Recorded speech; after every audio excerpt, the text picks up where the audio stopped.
ప్రభునందు ప్రియమైన దేవుని బిడ్డారా, ప్రభువైన యేసు నామమున మీకు శుభములు. జీవగల దేవుని కృపావర్షం మీపై సమృద్ధిగా కురియునుగాక. ఈ దినం అనగా జనవరి నెల 15వ తారీఖు 2026 గురువారం హోలీ ట్రింటీ చర్చ్ మినిస్ట్రీస్ వారు అందించు అనుదినమన్న.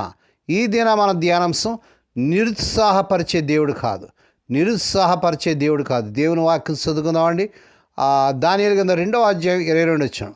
అంధకారంలోని సంగతులు ఆయనకి తెలియను. మరొక వచనం చదువుకుందామండి. యెషయా గ్రంథం 43వ అధ్యాయము 19వ వచనం. ఇదిగో నేను ఒక నూతన క్రియను చేర్చున్నాను, ఇప్పుడే అది మొలుచును, మీరు దాన్ని ఆలోచింపరా. నేను అరణ్యంలో త్రోవ కలుగు చేయుచున్నాను, ఎడారులో నదులు పారజేయుచున్నాను. దేవుడు తన పరిశుద్ధ వాక్యం దీవించుగాక. దేని బిడ్డ చదవబడినటువంటి భాగంలో మనం చూసినట్లయితే దేవుడు మర్మమైన సంగతులను, అంధకారంలోని సంగతులను తన బిడ్డలకు తెలియజేసే దేవుడుగా ఉన్నట్లుగా ఈ దానియేలు గ్రంథంలో మనం చూస్తున్నాం. దేవుని బిడ్డలు, ఈ యెషయా గ్రంథం 43వ అధ్యాయం 19వ వచనం ప్రకారంగా దేవుడు ఒక నూతన కార్యం చేయబోతున్నాడని, ఇదిగో అది ఇప్పుడే అది మొలుచును అనేటువంటి విషయాన్ని కూడా మనం దేవుని వాక్యంలో మనం ప్రత్యేకంగా చదువుతున్నామండి. దేవుని స్తోత్రం కలుగును గాక. ఒక నూతన క్రియ, ఒక నూతన కార్యము ప్రియ ప్రభు మన పట్ల జరిగించాలని ప్రభువారు కోరుతున్నాడు. దేవుని స్తోత్రం కలుగును గాక. దేవుని వాక్యంలో మనం చూసినట్లయితే నూతన కార్యాన్ని చేయబోతున్నట్లుగా, ఒక కొత్త కార్యం చేయబోతున్నట్లుగా మరి అరణ్యంలో మార్గాన్ని, ఎడారిలో నదులను సృష్టిస్తాడని, ఇది ఒక నూతన ఆశను, నవీనకరణను సూచిస్తుందని చెప్తుంది. ఇది గతంలోని కష్టాలను మర్చిపోయి దేవుణ్ణి నమ్మకం ఉంచి ఆయన అనుగురించి ఒక కొత్త మార్గాన్ని స్వీకరించి మనం ప్రోత్సహిస్తున్నట్లుగా చూస్తున్నాం. ఇదిగో నేను ఒక నూతన క్రియను చేర్చున్నాను. దేని బిడ్డ, ఈ పాత సంవత్సరం అంతా గతించిపోయింది. ఈ నూతన సంవత్సరం ప్రభు నీ పట్ల ఒక నూతన కార్యం జరిగించబోతున్నాడు. నూతన ఆరోగ్యం, నూతన బలం, నూతన శక్తి, మరి అన్నీ నూతనంగా దేవుడు నీ జీవితంలో చేయబోతున్నాడు. దేవుడు ఎల్లప్పుడూ కొత్త పనులు చేస్తాడు. ఇది నిరీక్షణకు సంకేతం. ఇప్పుడే అది మొలచును, మీరు దాన్ని ఆలోచింపరా అంటాడు. చాలాసార్లు దేవుని కార్యాలు మనం ఆలోచించాం, ఏదో పైగా మరి తీసుకుంటూ ఉంటాం, అనాలోచనగా తీసుకుంటాం. ఈ కొత్త కార్యం ఇప్పటికే ప్రారంభమైంది, దాన్ని గమనించి అర్థం చేసుకోమని ప్రియ ప్రభువారు అడుగుతున్నాడు. నేను అరణ్యంలో త్రోవ కలుగు చేస్తున్నాను, ఎడారుల్లో నదులు పారజేస్తున్నాను అంటాడు. నిజంగా అది లోక సంబంధంగా ఇది అసాధ్యమైన కార్యం, కానీ ప్రభుకు సాధ్యమైనటువంటి కార్యం. అరణ్యంలో త్రోవ కలుగు చేస్తానని, ఎడారిలో నదులు పారు చేస్తాను. ఇది అసాధ్యమైన పరిస్థితుల్లో కూడా దేవుడు మార్గాన్ని, జీవాన్ని ఎలా సృష్టించగలడో సూచిస్తుంది. అది రూపకంగా కష్టాల్లో దేవుని సహాయాన్ని సూచిస్తుంది. దేవుని బిడ్డ, ఈ సంవత్సరం మరి గత సంవత్సరంలో అసాధ్యమైనటువంటి కార్యాలన్నీ కూడా ఈ నూతన సంవత్సరంలో నీ జీవితంలో నూతన కార్యాలు ప్రభు చేయాలని కోరుతున్నాడు. అయితే నీవు ఆయనకి మరి ఆయన దృష్టిలో నువ్వు ఏ రీతిగా ఉన్నావు దేవుని బిడ్డ, యథార్థంగా నమ్మకంగా ఉన్నావా? అయితే దేవుడు నీ పట్ల అసాధ్యాలు సాధ్యం చేసి నీ పరిస్థితులను మారుస్తాడు. ఈ వచనం గతంలోని నిరాశలను, కష్టాలను వదిలివేయమని దేవుడు తన ప్రజలకు ఎప్పుడు కూడా ఒక కొత్త ప్రారంభాన్ని, నిరీక్షణ ఇస్తాడనేటువంటి సందేశాన్ని ఇస్తుంది.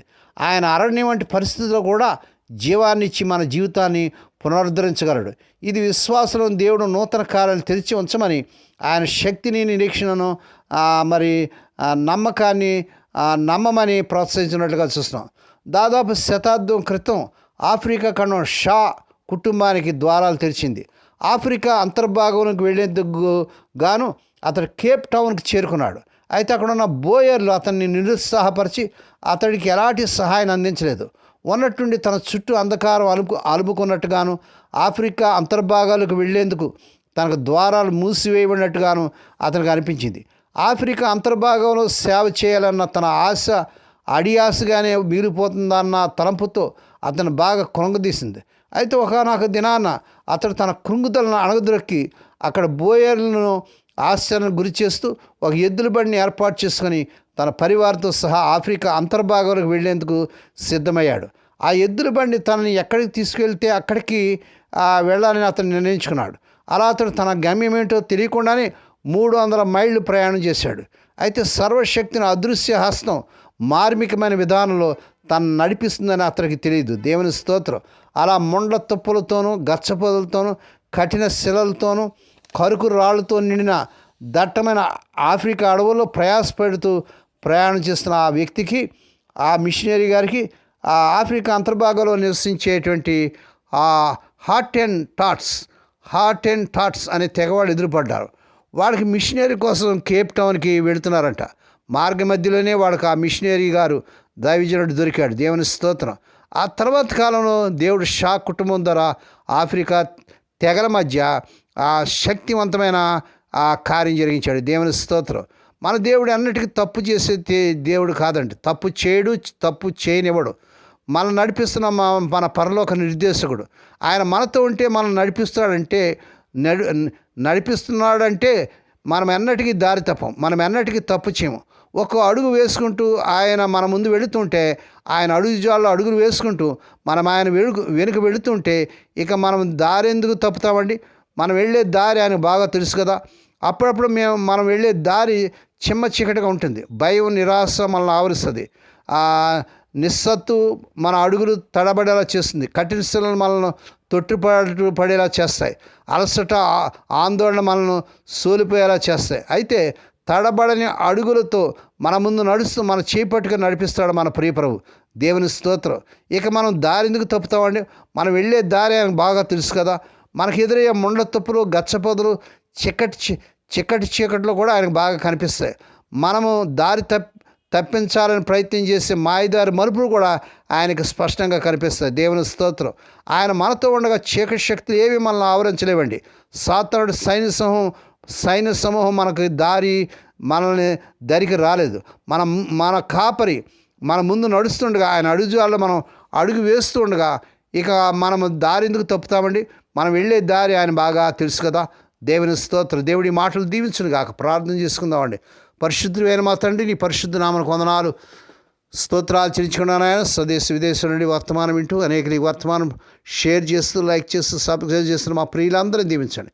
ఈ దినం పుట్టిన దినాలు, వాహ దినాలు, శుభదినాలు జరుపుకున్న బిడ్డలు బాగుగా దీవించి మా తండ్రి, మరి నాయన ఈ సంవత్సరం ఒక నూతన కార్యం బిడ్డల పట్ల జరిగించుకోండి తండ్రి. మా ప్రభా, మరి గత సంవత్సరం నిరాశ నిస్పృహలతో దారి తెలియక మరి అసాధ్యంగా ఉన్నటువంటి కార్యాలు నాయన ఈ నూతన సంవత్సరం నూతన కార్యం జరిగించుకొని మా తండ్రి, మీరే నీ బలమైన కార్యాన్ని బిడ్డల పట్ల జరిగించుకొని నాయన మీరే కృప చూపించండి. నాయనాన్ని స్తోత్రం. నూతన ఉత్సాహం, నూతన ఆరోగ్యం, నూతన బలం, నూతన శక్తి బిడ్డలకు దయచేయండి. నాయన నీకు వందనాలు. అనారోగ్యాలతో బాధపడుతూ హాస్పిటల్ ఇంటెన్సివ్ కేర్లో ఉన్న బిడ్డలు మీరు కనికరించండి. స్వస్థత, ఆరోగ్యం దయచేయండి. ఈ దినమంతటాన్ని బిడ్డల చుట్టూ మీరు రక్తం చేసి ప్రతి విధంగా కీడు నుంచి, దృష్టి నుంచి, ప్రమాదం తప్పించి క్షేమకరమైన ప్రయాణాలు దయచేయమని సమస్త మహిమాఘనత మీకే చెల్లించుకుంటూ స్తుతిస్తూ కొనియాడుతూ యేసే పరిశుద్ధ నామన స్తుతించి గణపరిచి వేడుకొని ప్రార్థిస్తున్నాం తండ్రి. ఆమెన్. మన ప్రభువైన యేసు క్రీస్తు వారి కృప, తండ్రి అయిన దేవుని ప్రేమ, పరిశుద్ధాత్మదేవునికి అన్యుని సహవాసము సదాకాలం మీకు తోడేండి నడిపించి బలపరచునుగాక. ఆమెన్.